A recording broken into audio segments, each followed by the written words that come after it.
네, 안녕하십니까. 2022년 1회차 자동차 정비 기사 기출 문제 네 번째 시간 자동차 실시가 되겠습니다. 61번 문제. 차량 자세 제어 장치가 주로 제어하는 것은 요 레이트입니다. 요 모멘트가 가장 중요합니다. 자세는 이 차가 이렇게 회전할 때 차 자체가 있으면은 이 차가 획 돌아가죠. 요 레이트라는 것은 Z축을 중심으로 해서 이렇게 회전하는 것을 말하는 겁니다. 그러니까 차가 휙 돌 때 그때 사람이 한쪽으로 쏠리죠. 그래서 요 모멘트가 가장 중요합니다. 요 모멘트가.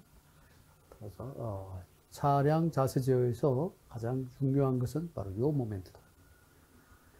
62번 일반적인 직렬형 하이브리드 자동차는 동력이 어떻게 돼요? 엔진은 발전기용으로 쓴다 그랬어요. 그래서 엔진은 발전기 쪽으로 동력이 전달이 되고, 이 발전기에서 축전지로 넘어가겠죠. 축전지로 넘어갑니다.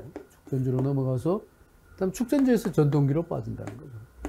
그래서 발전 효율을 높이는 것이 바로 엔진의 목적이에요. 엔진을 이용해서 동력을 전달하지는 않는다. 결국은 전동기가 변속기를 제어하도록 되어 있다. 이렇게 되어 있는 거죠. 변속기, 기동바퀴. 따라서 답 4번이죠. 엔진에서 발전기, 엔진에서 변속기가 아니라 엔진에서 발전기인데. 그래서 이러한 직렬형 하이브리드의 장점은 뭐냐?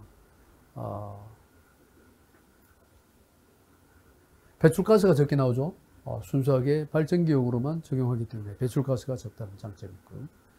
효율적인 측면은 오히려 병렬 하이브리드보다는 못하지만은, 하이브리드 본연의 위치를 보면 대신에 이 발전기 전동기의 사이즈가 일반 하이브리드보다 커야 돼요. 모든 동력을 전동기로 다 전달해서 전동기에서 변속을 해주니까.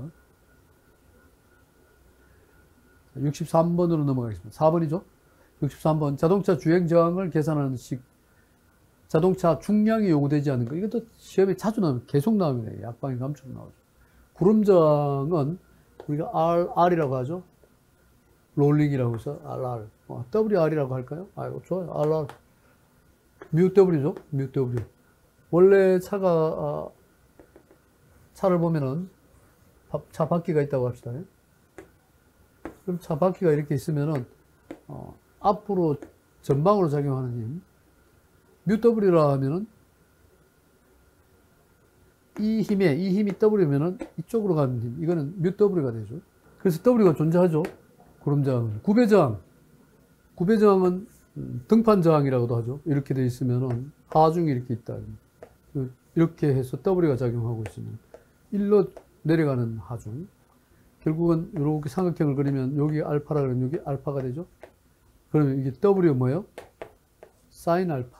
그래서 구배저항의 구배저항 클라이닝이라고 할까요? R은 W 사인 알파가 되는데, 이거와 같은 것은 구할 때는 W 탄젠트 알파라도 구해도 되죠. 유사값이에요. 같은 값이에요. 어쨌든 W가 존재하죠. 가속 저항은 우리가 어떻게 해요? 액셀레이션이라고 해서 액셀레이션? 가속이니까요. 이니셔티브라고 할까요? RI라고 할까요? 어떤 방법이든 상관없어요. 가속은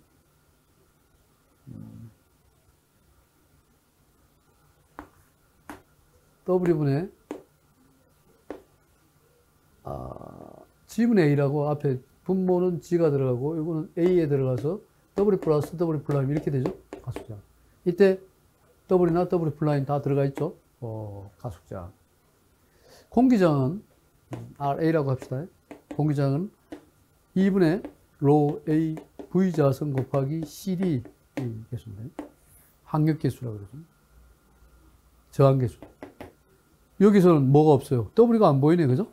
그래서 답은 공기저항이 답입니다. 63번에 4번이 되겠습니다. 그다음에 이제 우리가 주행을 할 때 주행 조건에 따라서 등판을 하면서 뭐 가속을 하겠다 이러면은 이 저항 4개를 다 더해야 돼요. 그래서 네 개의 저항을 다 더하는 것을 우리가 주행 저항이라고 한다는 거죠. 그냥 평탄한 노면을 주행하고 있다.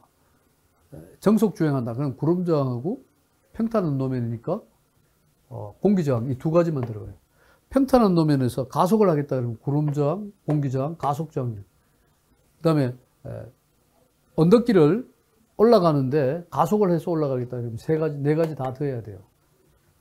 언덕길을 내려오는데 가속을 해서 내려오고 감속하면서 내려오겠다. 그러면 네 가지 다 더해야 돼요.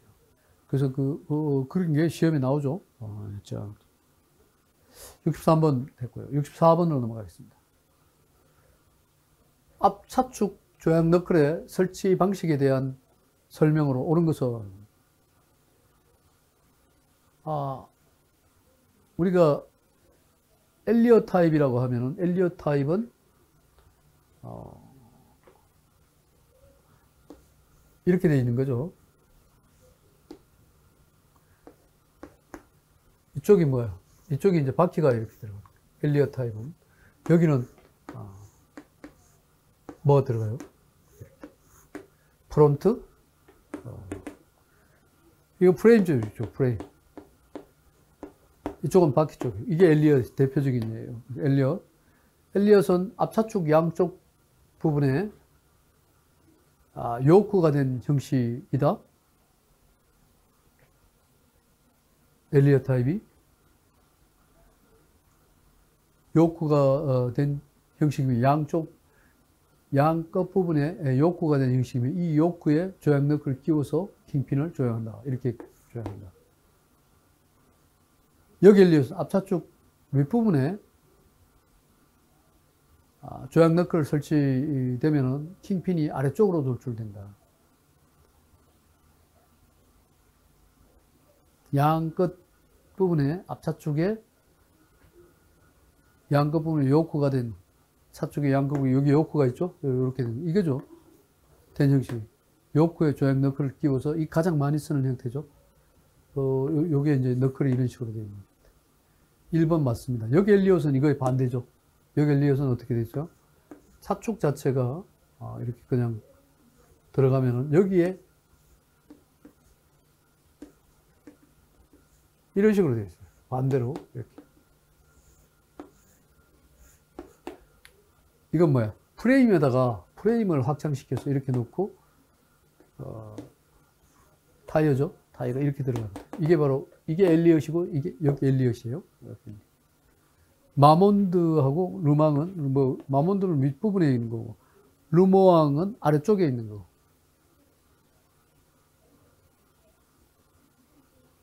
그래서 요거는 아랫부분이 아니라 마몬드는 윗부분에 조향 너클 설치하는 거고 마몬드는 위고 르모앙은 요크가 조향 너클에 요크가 설치된 킹핀은 앞차축에 고정. 이건 아랫부분에 조향 너클이 설치되어 있는 거예요. 르모앙은 아랫부분에 조향 너클이 설치되어 있는 거는 윗부분에 조향 너클. 여기 엘리엇은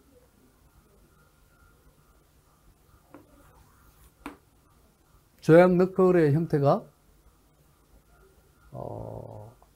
프레임에 조향 너클의 형태가 붙어 있죠. 조향 너클에 이렇게 벌려서 붙이고 이렇게 붙이는 거예요.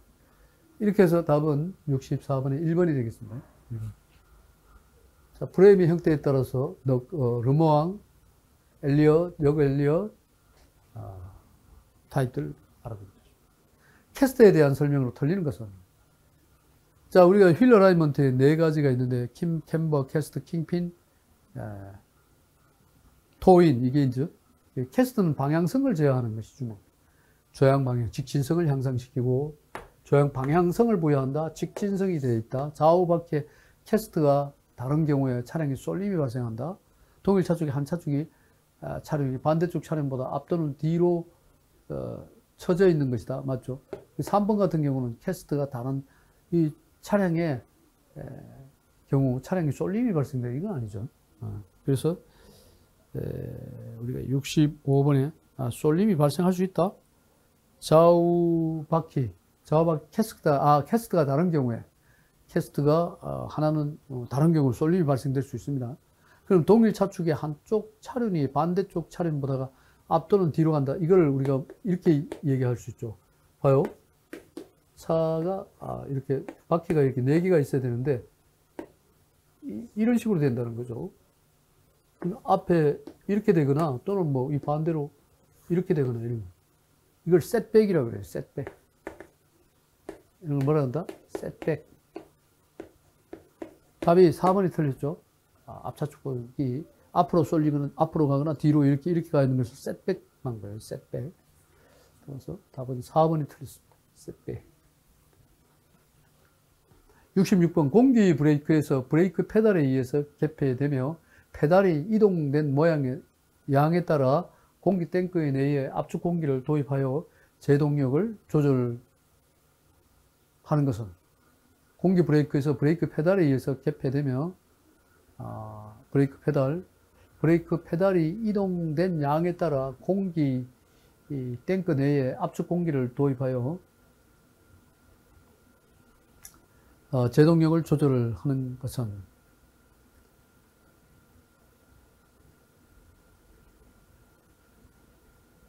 앞뒤 바퀴를 조절하는 것은 뭐예요? 앞바퀴의 이쪽에 공기양을 뒷바퀴로 조절하는 릴레이 밸브라고 해요. 언로드 밸브는 챔버가 있으면 챔버 내에 충분히 공기가 찰 때까지 채워지고 나면 언로드 밸브가 정지가 되겠죠. 언로드 밸브는 공기 탱크 내에 압축 공기를 도입해서 제동력을 조절한다. 이렇게 할 수 있겠죠. 그래서 언로드 밸브가 있고 브레이크 페달의 개폐는 브레이크 밸브죠. 브레이크 페달에 의한 것은 브레이크 밸브. 그 다음에 탱크 내에 압축 공기를 도입해서 제동력을 탱크 내에 압축 공기를 도입해서 하되 언로드 밸브는 뭐하고 연결이 되어 있죠? 펌프하고 연결이 되어 있어요. 그래서 펌프가 작동이 되다가 또 펌프 작동을 멈추는 것은 언로드 밸브에 의해서 작동이 됩니다. 릴레이 밸브는 앞과 뒤쪽에 앞바퀴 쪽과 뒤쪽 바퀴에 공기양을 갖다가 맞춰주는 게 퀵 릴리즈 밸브는 일시적으로 공기를 열어가지고 공기양을 보내주는 그런 거고. 그러면 브레이크 페달이니까 브레이크 밸브가 있겠죠. 브레이크 밸브가 답이겠죠. 66번에 1번이 답입니다. 67번 전자제어 자동 변속기의 제어 모듈에 입력되는 신호가 아닌 것은 자, 입력 요소 치시오. 트랜스미션 컨트롤 유닛의 입력 요소인 것은 아닌 것을 묻고 있어요. 입출력 속도 센서, 인히비트 스위치, 연료 온도 센서, 브레이크 스위치.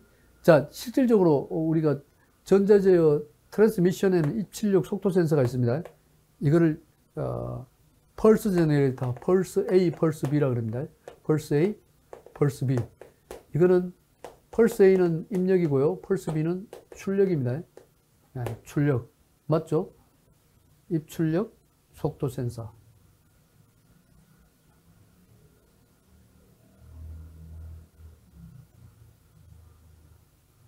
이니비터 스위치 있죠? 입력. 그 다음 브레이크 스위치. 연료 온도 센서는 이거는 어디에 필요한 거예요? 이거는 엔진에 있는 거예요, 엔진. 엔진에 있는 게 연료 온도 센서죠. 그러니까 위치적인 측면에서 우리가 생각할 수 있다는 거죠. 그래서 답은 3번이 틀렸죠. 68번 승용차 타이어의 규격이 P205 60R 15 96H 이걸 한번 생각해 봅시다. 205라는 것이 이게 뭐를 나타내요? 타이어의 폭을 나타내요. W 205는 205mm라는 뜻이죠. 그 다음에 이제 타이어에 휠 디스크가 있는데 이 디스크까지 이렇게 해가지고 디스크가 들어가겠죠. 타이어가 있으면 이 디스크까지 여기까지 거리를 우리가 H라고 그래요. H. 여기 타이어 차지하는 여기 타이어예요. 뒤꿈치. 그럼 W와 H는 W분의 H를 편평비라고 해요. W분의 H를 뭐라 한다? 편평비라고 해요. 편평비가 편평비를 관리하는 이유가 뭐예요, 주로? 편평비를 좀, 이게 더 넓게 한다는 것은 H를, 편평비가 좀, H가 큰 게 아니라 W가 크다는 거죠. W를 키워서 편평비를 적게 하면은 장점이 뭐냐? 타이어와 지면과의 접촉력을 강화시킬 수가 있습니다. 접촉력을. 그 다음에 이제 또 타이어를 안정적으로 운행할 수 있는, 그러니까 접지력이 좋기 때문에 조향 능력도 조향할 때 안정적으로 조향할 수 있다. 뭐 이런 게 바로 편평비를 따지는 거예요. 그 W에 분의 H가 얼마이냐? 60이라는 뜻이에요. 편평비가 60이다는 말이에요. 60. 그러면은 우리가 60이라는 말은 퍼센테이지로 나온 거니까요. 편평비 60을 우리가 다른 말로는 0.6이라고 할 수 있죠. 0.6. 여기서 뭘 구하라는 얘기예요? 타이어에서. 높이 H를 구하라. H 이꼴은 0.6 곱하기 W가 얼마? 205가 되는 거예요. 이렇게 해야 되죠. 여기서 205를 곱해보면은 답은 123이 나오죠? 이걸 곱하면 이게 답이 123입니다. 60이라면 60%니까 0.6이라는 뜻이죠. 편평비가 0.6이라는 뜻이에요. 그래서 답은 123, 2번이 되겠습니다. 여기, 그 다음에 15는 15인치. 바로 이 부분을 나타내는 거예요. 요거. 디스크, 휠 디스크 부분의 전체 길이. H는 스피드, 속도. 요거는 뭐 중량, 뭐 이런 식으로 해가지고 나타나죠. 이런 것도 알아둬야 됩니다. 그래서 68번에 2번이 답이죠.